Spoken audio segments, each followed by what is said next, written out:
కొంతమంది కేసీఆర్ గారి పక్కన ఉన్నటువంటి వాళ్ళు కేసీఆర్ గారి పేరు చెప్పుకొని అనేక రకాలుగా లబ్ధి పొంది వారు చేసినటువంటి అనేక చెత్త పనుల వల్ల ఇవాళ కేసీఆర్ గారి పేరు బద్నామయ్యే పరిస్థితి వచ్చింది.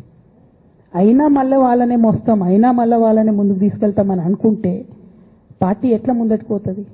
ఒక బిడ్డగా నిజంగా నేను బాధపడతా ఉన్నా.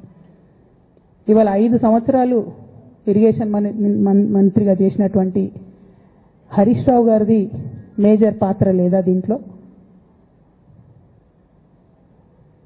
అందుకే కదా కేసీఆర్ గారు వారిని సెకండ్ టర్మ్లో తప్పించిండ్రు. ఈ మొత్తం కాళేశ్వరం ఎపిసోడ్లో కేసీఆర్ గారికి మరక అంటిందంటే 2-3 వ్యక్తులు కారణం. మాజీ రాజ్యసభ సభ్యుడు ఒకలైతే, హరీష్ రావు గారు ఒకలైతే, మెగా కృష్ణారెడ్డి గారు ఇంకోరు, మెగానో బోగానో ఏదో, ఈ పెద్ద పెద్ద కాంట్రాక్టర్లు అందరితో కుమ్మక్కై